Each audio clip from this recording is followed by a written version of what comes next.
Can we raise our right hand for the national anthem?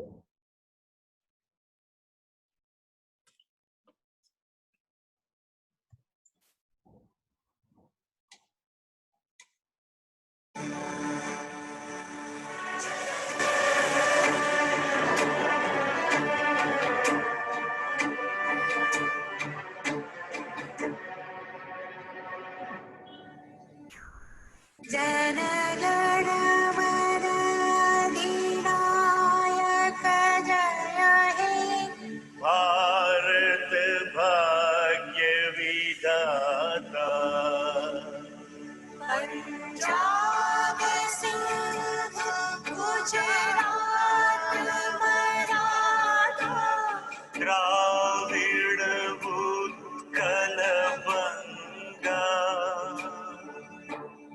Vindhya Himachal Yamuna Ganga उच्छल जलधि तरंग तव शुभ नाम जोगे तब शुभ आशीष मांगे गाहे तव जय गाथा जन गण मंगल नायक जय हे भारत भाग्य विधाता जय हे जय हे जय हे जय जय जय जय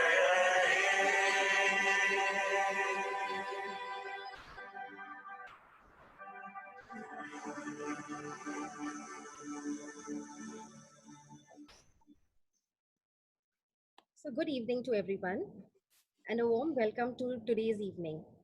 Today we have amongst us Mr. Moshe Shek, who's going to be talking about his food journey with us. So before we start the meeting, a few updates from my side.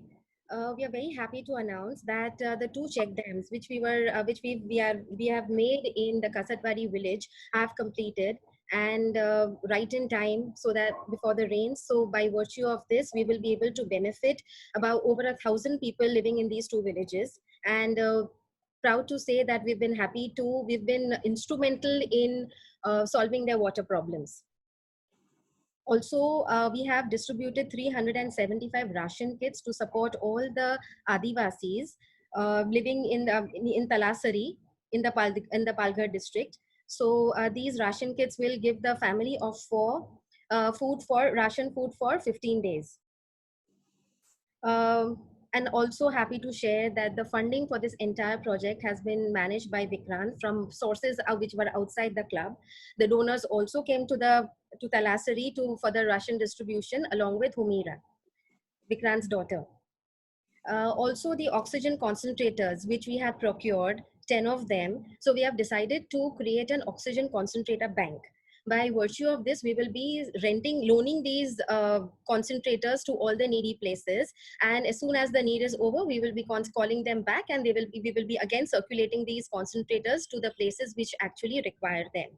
So it's a very nice project which we have started doing. So these are the few updates from my side. Now over to Manish to introduce Mr. Moshe. Good evening. So welcome, dear friends. It's a wonderful evening as our favorite season has started, the Mumbai rains, and our favorite chef Moshe Shek is in the house. Earlier rains were associated with having pakoras and chai. But of course, very few of us eat pakoras anymore.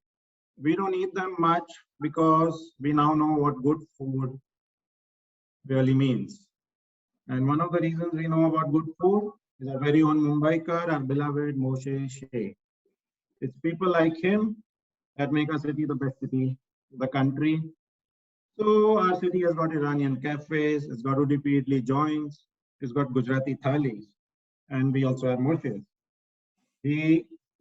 he was born in Mumbai and he's a Jew. So when the passion of food bit him in his early 20s, he decided to explore his roots that took him to his native country, Israel. He was in and out of India for almost a decade, during which he was soaking various influences centered around Mediterranean and Middle Eastern cuisine. He did his formal training in Switzerland in the Institute Richmond. He came back to India, thank God for that, and opened his famous restaurants that we grew up. I don't know if everyone's aware that before he opened his eponymous Moshe's, he had found Athena with Chateau Indage. Then he opened Cafe Basilico with Farhan Azmi. And finally, when he had saved enough money, he decided that he doesn't want partners anymore. And he opened Moshe's, first in Delhi and then in Mumbai in 2004. In 2013, he sold his stake in Moshe's to Mr. Shetty from South India. And I dare say his absence post 2013 was acutely felt because without Moshe visiting the restaurant daily, the magic was missing. So we now know what his presence means. When he's running a restaurant, he needs to be there. So he has now opened Cafe Need at Kala Ghoda. The week it opened, the launch was like an echo. It's like I got a call or a message every 5 hours. Do you know, Moshe's opened a new restaurant? And everyone was so damn excited. So that's the great news. So our Moshe is back with a new restaurant.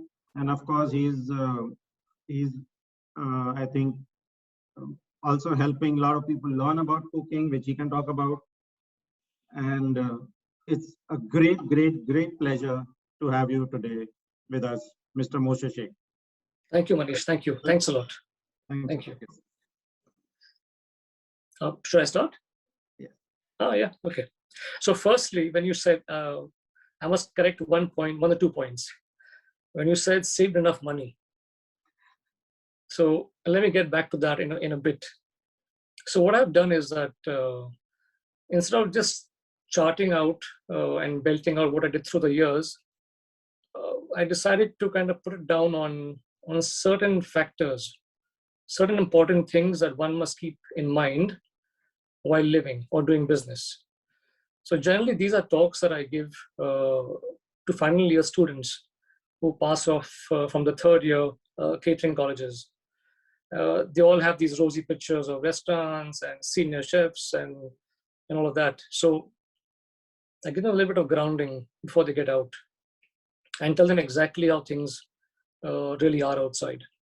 So to break it up in simple points, and I will explain my journey with those points. One of the most important things in business or in life is to build goodwill. Now, you can't buy goodwill no matter what you do. You can't place ads in the papers and buy goodwill. You can't announce it on the streets like our politicians and buy goodwill. You can't buy goodwill. You have to build goodwill. So when we started Moshe's, coming to a point where you mentioned if I saved enough money. So before that, I did Athena and I did Basilico. So I spent 1.5 years with Athena and 1 year with Basilico. And in that 2.5 years, I built goodwill. I built goodwill with suppliers. I built goodwill with architects, with people who did stuff for the restaurant business.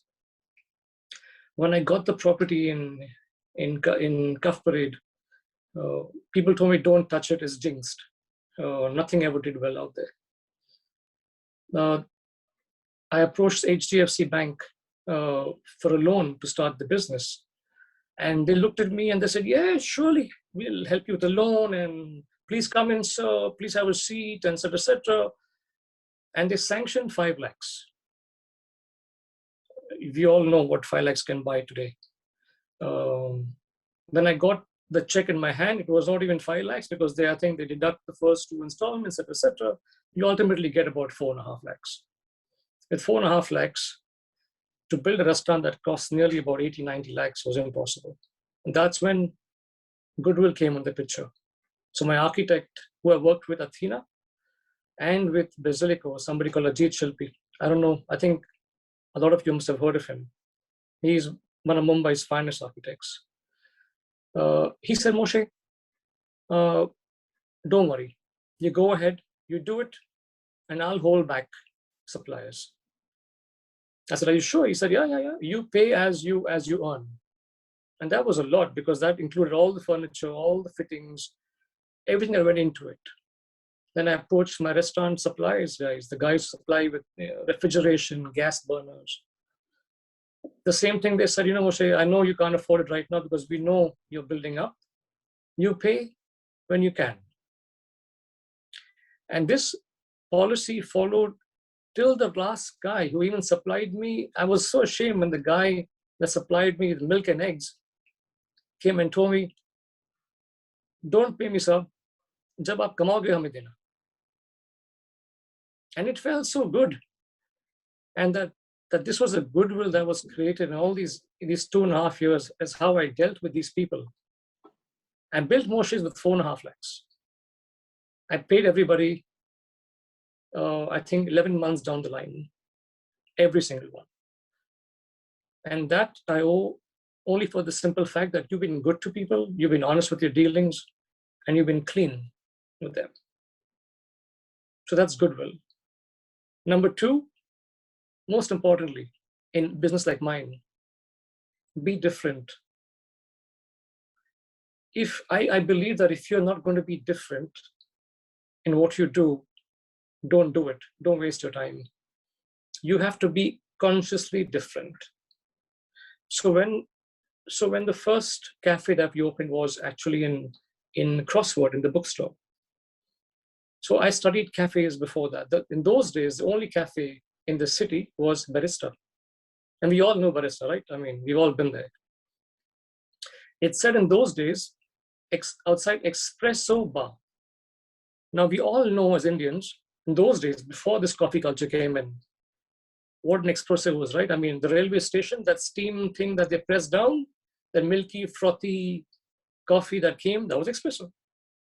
So most people that went into Barista in those days asked for an espresso, and they got this black, small little thing, and they said, oh, what is this? This is espresso. It didn't go down well with them, number 1. Number 2, I realized most Indians, when they go into a coffee shop, order far more cold beverages than hot beverages. So even though it was a coffee shop serving hot drinks, the focus was largely cold drinks, cold beverages. Number 3, Barista in those days sold cold sandwiches, cold samosa. Everything was cold in the fridge. They gave it to you. And we all know that Indians hate cold stuff. They don't like cold food at all. Everything needs to be hot. Everything. Every single thing needs to be hot. No matter what. If it's a sandwich, toasted on the road, it's hot. If it's samosa, it's freshly fried. If it's pakoda, it's freshly fried. It has to be hot. Barista got that wrong. They served only cold. Number 3, wrong. Number 4, wrong, what they did. Now, if you lived in Europe and you were surrounded in 9 months of darkness, winter time, you want to go into a coffee shop that's fully bright, well lit, orange, bursting with colors, because you feel good coming from the dark into the light. Now imagine in a city like Bombay, where it's boiling hot throughout the year practically, sunshine throughout the year practically. Then you go into a Barista, which is orange, and again, blurring to the eyes. Not a comfortable scenario at all. 4th wrong. These 4 wrongs were studied, and I created the first cafe in Kemp's Corner where we served everybody hot food. Hot sandwiches, hot pastas in a cafe, hot meals. Even every single thing that we served over there was hot, number 1. Number 2, as Indians, we all know modification. Barista couldn't modify. all the stuff came in packets. So if people out here say, oh, hey, I'm Jain, but I eat onion, I don't eat garlic. And I eat this, but I don't eat that. And I eat coriander, but I don't eat brinjal. Nobody could do that. So that was something that we adapted ourselves. So we were the first cafe that adapted all those things. And that's why our cafe started becoming more popular than even a barista, because we could modify, we could customize, we were there for a customer all the time. So be different. You have to study your competition. When I see recently during the pandemic, there was food hall, right? That did really well at that time. So seeing them do really well, Benzer opened a banya. Okay, they became from a really good store into a banya. Now they did not adapt themselves to something better. They did not adapt themselves. The world was completely open to them as a platform to change, to do something different, but they didn't. So they will always be known as a banya. It won't be a draw between your local grocery guy or Benzer. So you have to make a difference. You have to be different. When we opened the cooking school in Alibag, so I went to all the cooking classes in Bombay, every single one. I joined all the ladies. They were surprised seeing me there because why was I in the middle of all those ladies shuffling, writing notes? So all we did was we huddled in somebody's kitchen or somebody's living room with our notepads in our hand, and we all wrote down and we negotiated and we spoke, and this thing happened around one table, and in 3 hours we all went home. How could I be different was my question. So we built the studio in Alibag, number one. We built stations so everybody can actually get their own platform where I demonstrate, you go back to the table and you actually perform and you do and you create. So we became suddenly far more popular.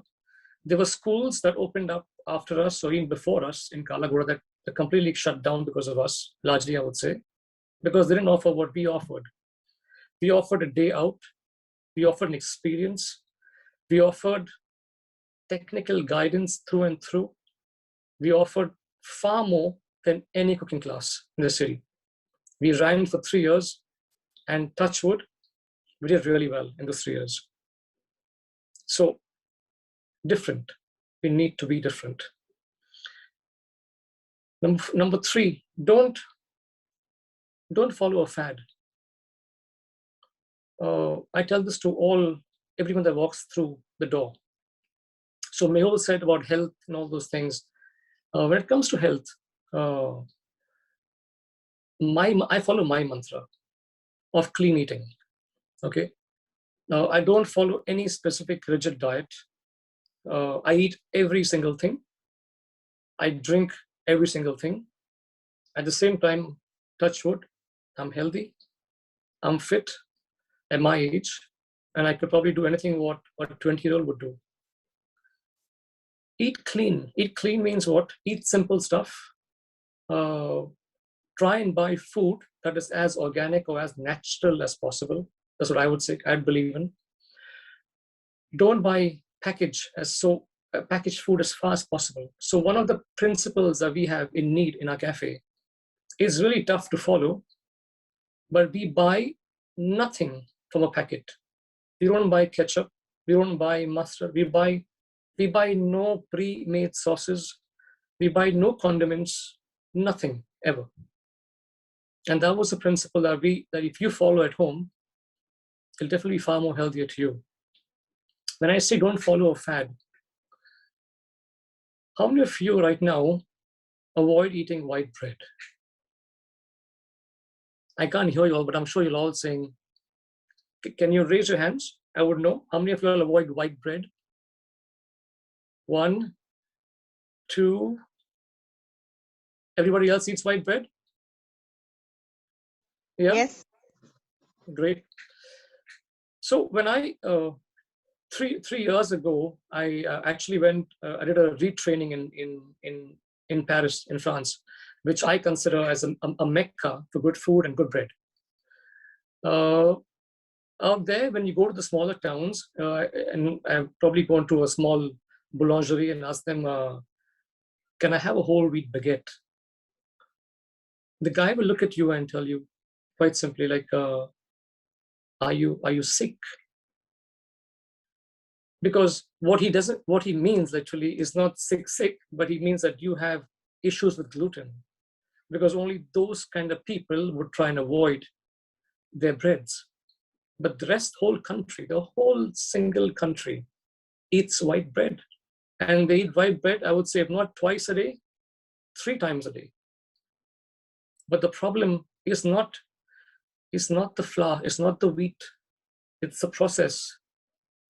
So when you go to your store and then you buy a packet of wheat, and then you look behind and you say, oh, shelf life, it's only for 1 month.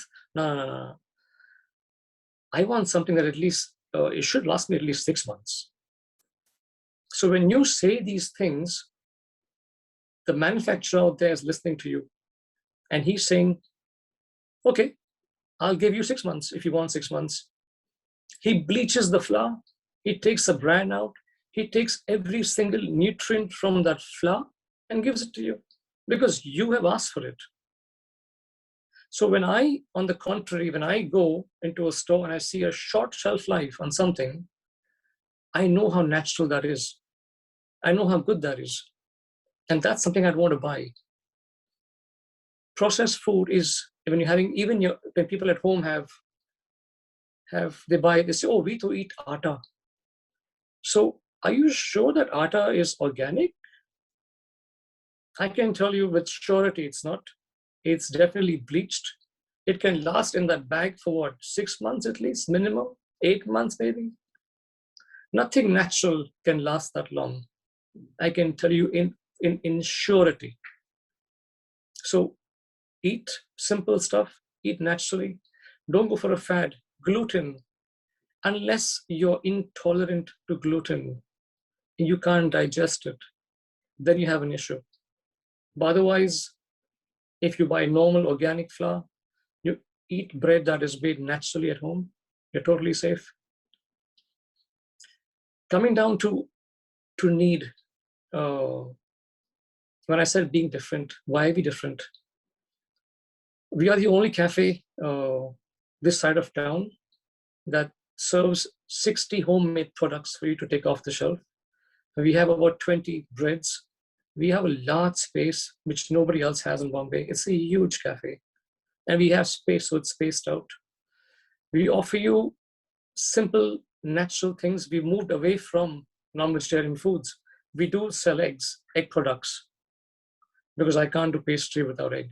It's very hard. But we moved to the natural way of doing things over there. So probably it's one of the only places we are trying to be different. At the same time, it's something new to the city. Regarding my journey, which Mehul asked me to speak about, Mehul knows that I'm one of the backbenchers. I'm definitely not one of the brainy sorts in the class. I think what we were ranked, I think there were 40 kids in my class, and then I think I was ranked 33, 34 generally in the class, if not more than that, more behind. I think what's important is that it's not intelligence. It's not one of those nerdy things that make you who you are. It's dedication. It's perseverance. When you actually consciously make an effort nonstop to do what you want to do and do it right, that's something that makes you. That's exactly what has made Moshe's and now Need. So with that, I'm open to questions if you have any specific or otherwise. I'll be happy to answer. Question whenever. Please unmute yourself, everybody. Ask your Can I question. ask the question, Smita? Yes, please, all of you. Hi, Chef Moshe. Hi. Hi. Like, So, my question was when you were in Moshe's and before that Basilico, yes. The food revolution, so to speak, in Bombay was just about taking off, and I would give a lot of credit to you for what you had Thank done you. at that point of time. And then the situation changed. In the last 10 years, there's a huge upheaval, right? There's Yes. so much happening in the food space, from restaurants, home bakers. And now that you come back into this scene, right, with Need, do you see a difference? Do you find it more difficult? At the time you left, you were ruling the roost. Now you're back to square one. I mean, not as Moshe, but as Need, you're back to, right? So do you see a difference? Do you see that people have become more demanding, or it's just different and more difficult? That's my question. Is it more difficult now in your second session? So I'll be honest with you. In the past, I've never ever looked around me when I did something. I never kind of looked at other cafes, other people, any of those things. I did things that were close to me, even in that time. And the same thing right now as well. So when we opened Need, we really didn't go through the normal way of opening. We didn't announce it in public social media. We didn't announce it. We didn't have any PR activity, no marketing activity. And I said, I'll go at it the old-fashioned way. And that is simply through word of mouth. That means one customer comes in, if he's happy, he'll go back and tell two. If he is not happy, he won't come back, and the next two won't come back. And that is the principle I followed. And that's exactly what I did. So what happened when we opened? The first week, one customer, 6 customers, 15 customers, to a point where, honestly, after, I would say, a gradual increase to between 3 and 4 weeks, we were full. And that was purely through word of mouth, which was so important to me. Number one. Number two, it told me that I'm doing something correct. Because if that customer went back and said, don't ever go back, then I'm doing something wrong, and I would instantly face the flag. But the fact that people, and we had customers that came 4 times a week to us. So, and that's important, number one. Number two, my ears were always open to everybody. If someone told me that, Moshe, can you adapt this a little bit? Can you add this in the menu? Can you please avoid that? Can you do? Every single teeny weeny bit was taken into consideration. Most restaurants cannot adapt today. Most cafes cannot adapt at all today. Most of them will just nod because they won't know how to do it.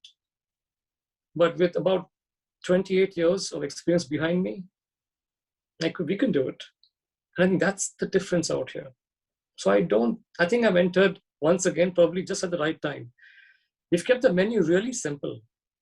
Now, nothing like the other guys are doing all those things with smoke, and they come to the table and they smash a plate and they will sprinkle things on you, and some rose petals will come out and all that stuff. No. It's simple. I've kept it really. Sometimes when I want to go out and have a cheese sandwich, I want a cheese sandwich. I don't want somebody to put in, anything that's strange or different because the chef thinks so. He wants to put rose petals in the cheese sandwich because he feels it's different. No, it's a cheese sandwich. So, yeah, no, I don't think I'm happy that I've come at this time.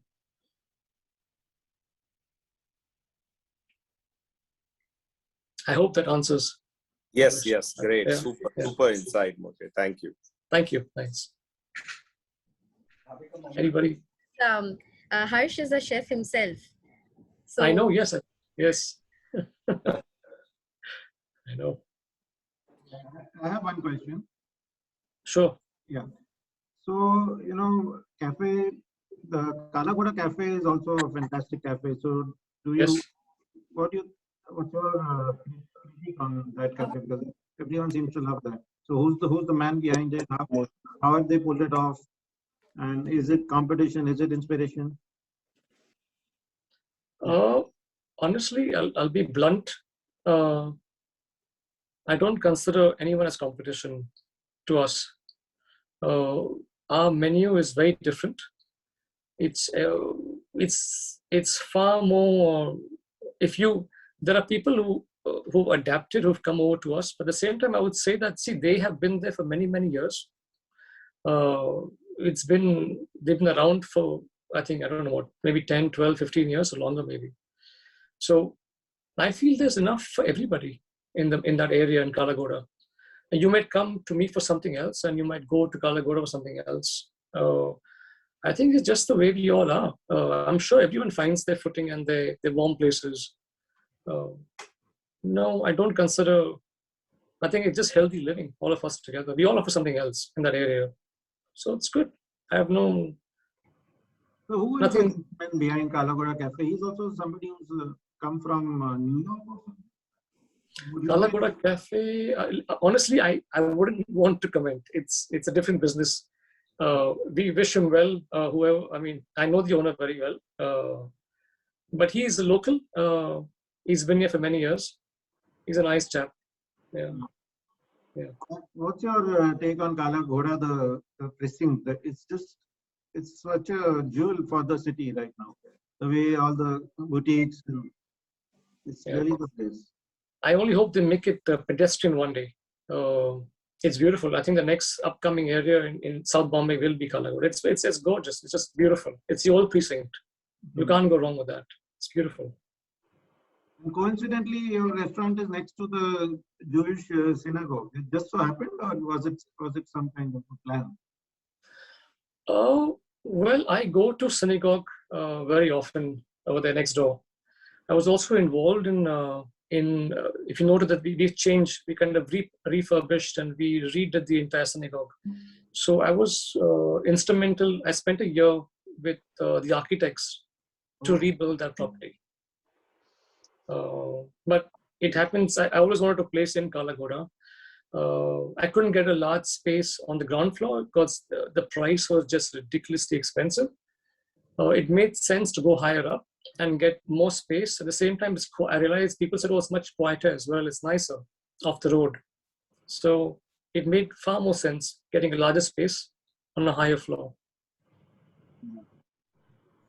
Yeah, it's a different experience to go on the first floor because second floor. Second floor, okay. Yeah. It doesn't feel that. You feel like you're going to someone's home. It's got that kind of a very welcoming feel, when you climb up and get into a space like that. Fantastic. I really love it. It's beautiful. Yes. I'm truly blessed. Thank you. So Moshe, we have some questions on the chat box. So sure. Yes, Nita, thanks. I was just going to tell you that. Yeah. So Manish, you want to ask your question, please? No, I posted in the chat, so I'm absolutely fine if you can read it out. Yes. So most people say that any restaurant will not survive if they do not serve non-veg food. So what is your take on that? Oh, who said that? Shoot him. No, come on. Wish I could. Give me that gun. Give me that gun to shoot the guy. No, not true at all. See, the idea is that, how do I say? You need to know your stuff, okay? It's very easy to do Indian vegetarian because everyone can do it. To do European or Middle Eastern purely, it's not that difficult, but you actually need to know it really well. So I've lived in Israel for many years. It's a cuisine that I know really well. So it comes pretty naturally to me. And I've always done met food for years.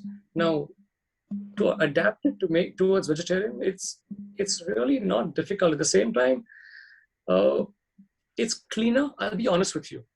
Non-vegetarian restaurants for vegetarians, I wouldn't generally, if I'm a vegetarian, a pure vegetarian, I would not enter and eat generally in a non-vegetarian restaurant because as a chef, I know there's issues with the pots, with the pans, with the washing, even the sponge which you wash dishes or you wash your handi. You can wash a non-veg handi and then wash a veg handi. At the same time, there's mixing happening. In the freezer, you can store the paneer along with the frozen meat and all those things. There's a lot of cross things that happen in those kind of places. Unless you have an international chef behind it who's going to be really strict and say, no, separate refrigeration on one side, separate pans, separate cooking. But you and I both know space is a constraint out here, and it'll rarely happen. So for vegetarians, like it makes completely good sense nowadays. And at the same time, people, if I even put the logic to you behind it, your chicken is it's completely force fed. It's full of antibiotics, no matter what they say. Uh, Meat is completely banned. So what's left is mutton and goat, which is really tough and hard, impossible to cook, takes forever. So what's left? Nothing much, right? So you'd rather be vegetarian. It's simpler and nicer. Sorry, one more question. A lot of five stars have naans which contain eggs, but they don't normally put a green dot or on the a red dot on that. Why is that? Rotis, like rotis and bread have eggs. No, a five-star will not do that. Really, quite honestly, they won't cheat. Okay. I can Or tell you any honestly. other restaurant for matter? Because No. I've been specified a lot of times the bread does have eggs, but the menu doesn't mention that. No, most restaurants will not put egg in their naans for sure. They won't do it because the egg smell would come out instantly. So no, you wouldn't do it. It's a Okay. rare. It's rare. It's very rare. Thank you. Yeah. So we have one more question from Apurva. So is Need open for deliveries? Currently, we're completely closed because the pandemic came in and did a large operation. So we have our bakery in New Bombay. So it's a huge operation where we make everything over there and we dispatch most of it out here. So we completely close for the time being. But I think in about 10 days we should open, including deliveries. Nothing open yet. We hope you open up soon, Moshe. I'm a big fan of your cuisine. Thank you, but I hope as well, really, trust me. So we have a question from Ruchita. She's saying that they say that a new cuisine or a cafe comes and stays in news for a year, but then that's the lifespan of it. What is your experience? So you change the cafe, you change the food, but then for that you need to be a chef, right? You can't be a business guy. You can't be a diamond merchant and say, hey, listen, I'm going to open a cafe tomorrow and I'll hire Mr. Puran Das to run it for me. It won't happen. In 1 year, Puran Das, his limited knowledge of whatever he does, people get tired of having the same things. He can't adapt, he can't change, he can't do anything. So yeah, those kind of places have a short shelf life for sure. They can't adapt. There's one, I won't take a name, but there's a cafe very close to me in Kalagoda itself. They started off as largely a Parsi cafe, but I recently saw their menu and it represents largely a Moshe's menu, which I was surprised seeing. So even they're adapting to seeing what works really well. But adaptation, change, you have to change. You have to keep, because you come to a cafe and you expect things to be a little different most times. And only somebody who's a veteran and who's a chef who actually owns the place can do it. Otherwise, difficult. We have one more question from Ashish and Smita. So how good is almond milk in coffee? Oh, rubbish. Don't have it, please. It's like, like gluten-free bread. It's not even bread. Why even eat it? Just eat something else. I agree. So nowadays, this fad about almond milk and oat milk is going on in coffee. So it's a little confusing, whether you should go for that or you should not go for that. I mean, what is it? Why is this new thing coming in? Now, are you like, if you're lactose, if you're lactose intolerant, if like in France, they would tell you, are you sick? Yeah. So, then you have an issue. Then yes, of course, you don't have a choice. But don't do it for a fad, because I'm trying to be cool. And did you try the coffee with almond milk? And it sounds really cool, but just have the normal coffee, like everybody in the world has, with milk, with a little bit of milk. Don't have a milky coffee, because that doesn't make sense, because then you don't even taste the coffee. So by the way, we at Need, because I love coffee so much, so we roast our own coffee. We have a small mini roaster and we roast all our coffee in-house. Yeah. Thank you. Any more questions? Yes, I have a question. Okay, Moshe, my name is Zamir Vanvati. How do you how do you how do you unwind for a chef like you? I mean, who's always, looking at uh, doing things out of the box. How do you unwind? Okay, I'll tell you a little bit of that because you won't believe me otherwise. So when I used to work at the Hilton in Tel Aviv in Israel, I worked there for about 3.5 years as a chef. So I used to do about, I think, 12-hour shifts over there because I was senior chef of a restaurant out there, and it was very exhausting, like very very tiring. And I'd actually come home and I would bake to relax. So I would cook to relax. So this is what I do. This is what I love to do. It's it's my free time. It's my only time. It's what I do. I mean, when I actually want to relax and chill, I bake. Yeah, I bake bread. It relaxes me. I also see a lot of books behind you, so I was wondering whether you're also a voracious reader. Oh, by the way, those are all cookbooks. Oh, okay. Yeah, I'm very focused.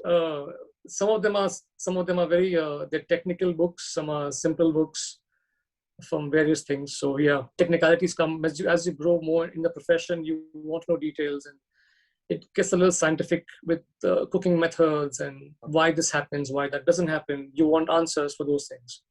So that when I train people, so in my cafe, I know things are going wrong. I can go in the kitchen and I can correct anything that's happened. Like I know if cream is splitting every day, I will know exactly why. So things like that. Thank you. Okay. Can I ask a question? Sure. Did you ever face racism in the country? Oh, in fact, this is the only country in the whole world where I haven't. So Super.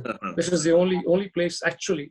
I felt, you won't believe this if I tell you, but I felt like a lesser person in Israel, and that's the Jewish homeland. I didn't feel equal in that country, but in not India. India has been completely open. I mean, there's been zero racism at all out here. It's the most wonderful country for a Jew to live in, I would say.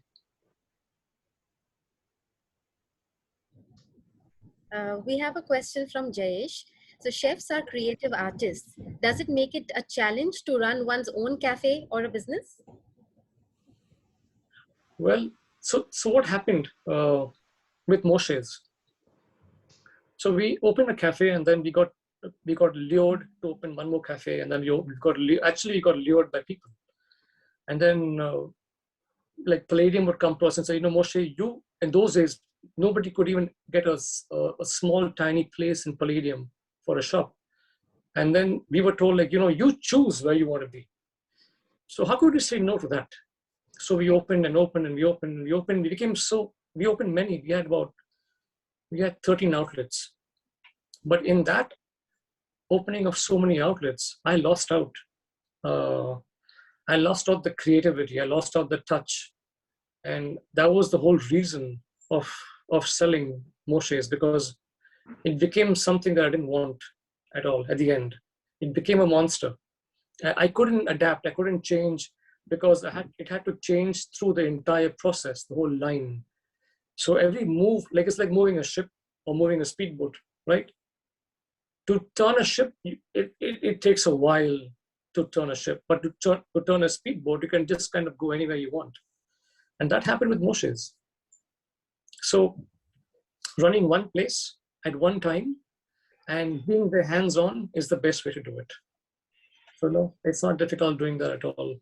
In fact, that's really good for your creative juices to flow, because you can do whatever you want the next day. That's so true. I have another question, sir.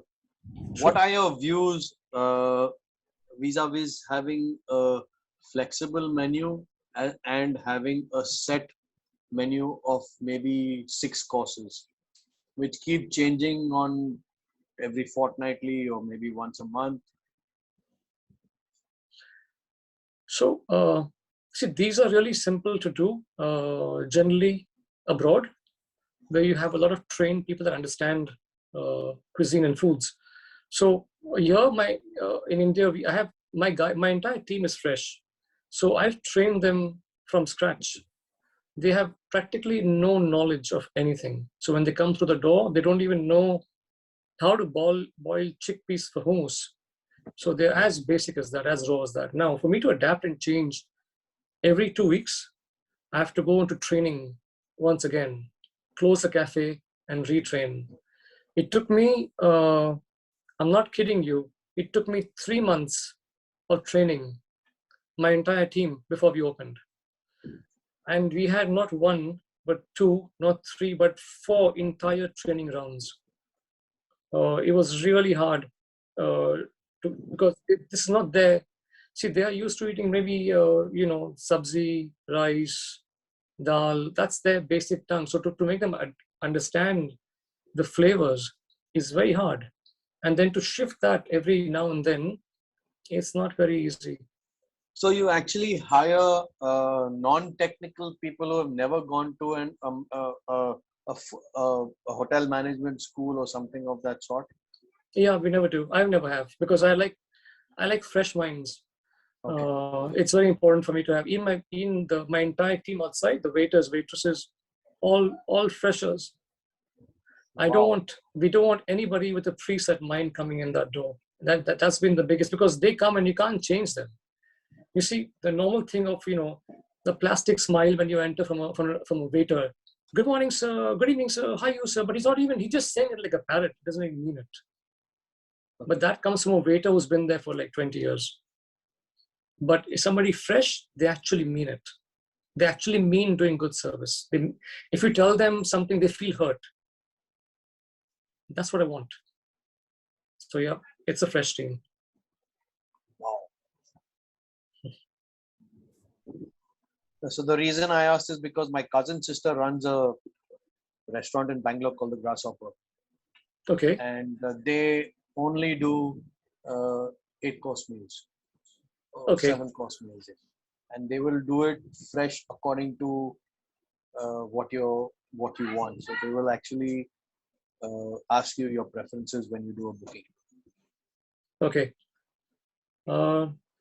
No, we actually, because that's like fine dining probably.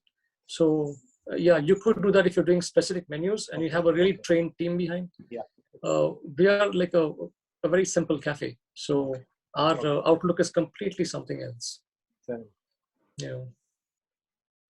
I have a question. Sure. What keeps you going with your passion is number one question. Number two, how do you look at your business in this pandemic times? What are your views about the future of how you're going to handle this? Because the pandemic is going to be there for a while. Okay. I hope not, but yeah, okay, I agree. It looks like, because yeah, I know. there's a big business out of this COVID and big politics going around, so we don't know. So passion, Yeah. it's in me. I don't know. I can't switch it off. So it's just what I do. It's what I love to do. I travel with the whole idea of seeing different cuisines. I retrain when I travel every time. I still retrain. I mean, it never happens that I just travel. So I do courses. I do short things. My favorite country is Italy. So that's where I generally land up going and doing all kinds of small things. So I think if you're passionate from deep within about something, it's not hard. It just doesn't go away. And as you grow older, you get better at it. In terms of the COVID thing, I'm still figuring it out. I'm totally lost on this whole thing. But I feel that honestly, by September, October, there will be, I can see an upswing happening. So I do have a gut over there on that area. So I think post Ganpati, you will see a slight upswing happening in our field. things will ease out. I think when people get their shots largely, the first shot at least, they're pretty much okay. And it's not going to go away, like you said. We'll learn to live with it. As simple as that. We don't stop living. Correct. What would Moshe be if not a chef? An architect. Yeah, I love building. So if I don't do cooking books, then I look at architecture. I look at building. I love constructing, building interiors. I spend a lot of time doing that as well. So yeah. The one at Alibag has been done by you? The glass house. Yeah. No, the glass house again, Ajit Shilpi. But adjoining houses over there by me. My house in Alibag is built by me. Okay. Yeah, I do dabble a lot in that. I like it. I enjoy it. Yeah. Sorry, I have a question. Now you see a lot of, especially overseas and all that, you hear a lot about pop-up restaurants coming up only for a week or a day or two and things like that. Do you think India will ever get that happening? You think it'll work here? But we have pop-ups, right? And all the hawkers are pop-ups, right? They keep coming and going. One day there, tomorrow Bhedwala's gone. Third day Ragda Patty's guy is gone. Then he's popped up again somewhere else. So, I mean, in that sense. But in terms of pop-ups, I'll tell you what, the issue will come with licensing. How do you set up a kitchen and how do you ensure that they're doing something that's proper? That's the hard part. So if you have a pop-up, say, in the middle of Chowpatty, how do you ensure water connections, drainage, hygiene, all those stuff, all fire hazards? That'll be the biggest issue in our country. We have too much of red tapeism out here. It's like they drive you insane. It took me 1 year to get a cafe license. 1 year, where I don't even have gas. I don't cook. There's nothing happening there, but 1 year. So, Wow. a little hard. Yeah. Okay. So we have a question from Jayesh that why can't we like the ones that we see in Europe where fresh breads are baking in front of you? Okay, so well, for fresh breads in front of you, so see in Europe, there's a how do I say? Here you can just call your place boulangerie. You can open a shop and then just say boulangerie. But in Europe, there are technicalities in those names, So boulangerie is a place where you need to make the bread and you can sell the bread. So these are things that are technically involved in those things. But in Bombay, for example, you mean in Colaba Causeway, how can I get 2,000 square feet to build a bakery? Impossible. I mean, bread is the least revenue earner for anybody. It takes the most space. I mean, we earn what, 30, 40 rupees on a loaf of bread. It's just not profitable at all.